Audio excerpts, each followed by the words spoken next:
ये कौन सी तुम्हारी मोहब्बत है?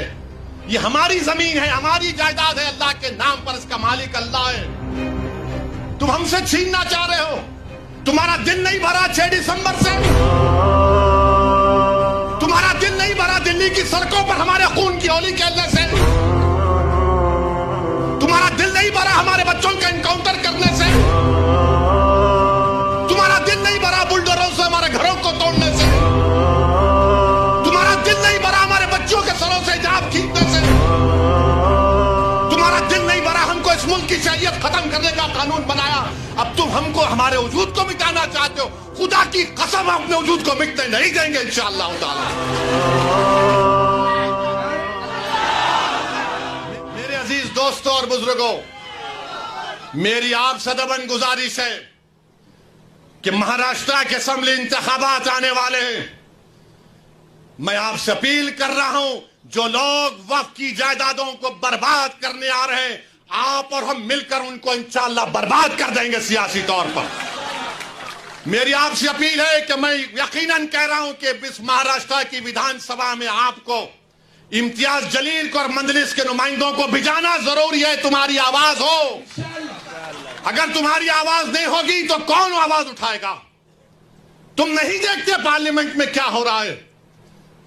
तुम नहीं देख रहे पार्लियामेंट में कौन पुकार रहा है दीवानों की तरह? क्या तुमको नजर नहीं आ रहा कि किसके कलेजे में, सीने में, किसकी आंख में आंसू है जो तड़प तड़प कर देख रहा है कि मेरे बर्बादी का कानून मेरे आंखों के सामने बनाया जा रहा है? कौन होगा तुम्हारी आवाज को? छोड़ो इन चीजों को।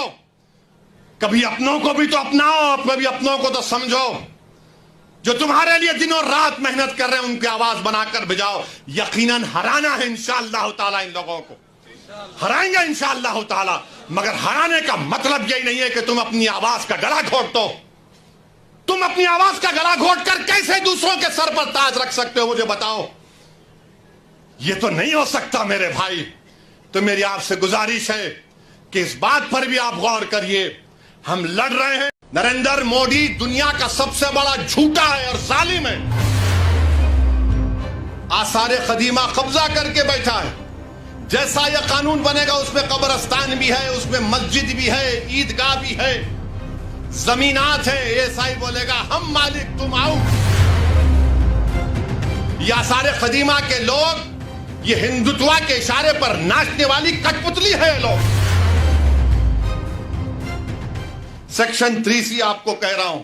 अब ये सेक्शन 3 का मतलब क्या है कि दिल्ली में 316 जायदादों पर गवर्नमेंट का कब्जा, राजस्थान में 60, कर्नाटका में 40, मध्य प्रदेश में 50, यूपी में 60, उड़ीसा में 55।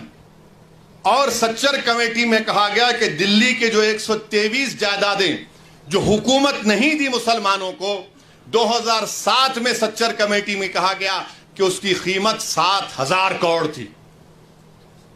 7,000 करोड़ कीमत थी उसकी। आज हम 2024 में आ गए। कौन वक्फ को छीन रहा है? नरेंद्र मोदी दुनिया का सबसे बड़ा झूठा है और जालिम है। आप कब्जा करके बैठे हैं, 84 से कब्जा करके बैठे हैं, बल्कि उससे पहले से। और 7,000 करोड़ की जायदाद, यानी कलेक्टर साहब जैसा कानून बनेगा, कलेक्टर साहब बोल देंगे no nothing doing.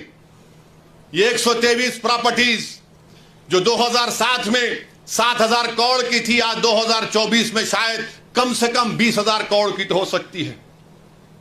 Modi ji बोलेंगे नहीं नहीं भाइयों बहनों, मैं तुम्हारा भाई हूं, 20,000 करोड़ दे दो तुम मेरे को।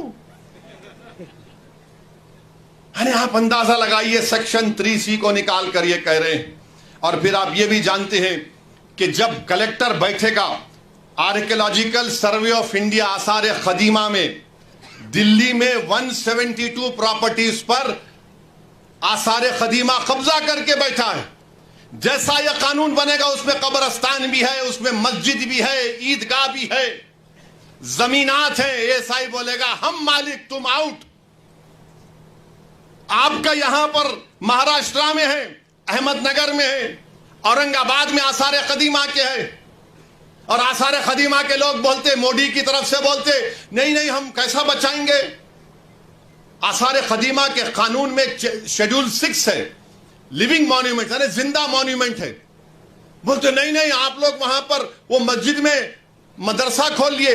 अरे दीवाने, तुम्हारा आसार कदीमा का जो कानून का सेक्शन 16(1) ये कहता है कि रिलीजियस कैरेक्टर को नहीं बदला जा सकता, रिलीजियस कैरेक्टर को नहीं बदला जा सकता। वो कानून ये भी कहता है कि अगर गवर्नमेंट एक्वायर भी कर ले उस प्रॉपर्टी को तब भी रिलीजियस कैरेक्टर नहीं बदला जा सकता। ये आसार कदीमा के लोग, ये हिंदुत्व के इशारे पर नाचने वाली कठपुतली है। ये लोग दौलताबाद किले की मस्जिद को क्या किए थे, बोलूं मुंह खोल के अभी मैं? आजादी मिलने के 1 साल के बाद क्या नाम रख दिया तुमने उस जगह का? 16 कह रहा है कि उसके रिलीजियस कैरेक्टर को नहीं बदल सकते। मकसद एक ही है। देखिए गवर्नमेंट का डेफिनेशन निसार साहब बढ़ा दिया गया, गवर्नमेंट का डेफिनेशन में बढ़ा दिया गया तो ऐसा ही गवर्नमेंट हो गई। और गवर्नमेंट हो गई तो आर्टिकल 12 में आप इनजस्टिस नहीं कर सकते, आप स्टेट हैं, आप आर्टिकल 25, 26 का वायलेशन नहीं कर सकते। मगर यह कानून ऐसे बनाया जा रहा है कि एक तरफ जमीन खींचो, मस्जिदों को छीन लो, दरगाहों को खाली कर दो, खानखाहों को बर्बाद कर दो, और आसार कदीमा में जितने मसाजिद हैं उसको छीन लिया जाए। और रिलीजियस कैरेक्टर मस्जिद है तो मस्जिद में मदरसा है। नहीं आप वहां वजू खाना बना लिए तो मैं कहां जाके वजू करके आऊंगा? मस्जिद है ना, नमाज हो रही है। तो इनका मकसद यही है कि एएसआई के कानून को, एएसआई के जरिए से ये तमाम जायदादें हमसे छीन ली जाए। एएसआई के कानून को सेक्शन 5, सेक्शन 6, सेक्शन 8 आप पढ़िए, आपको मालूम हो जाएगा।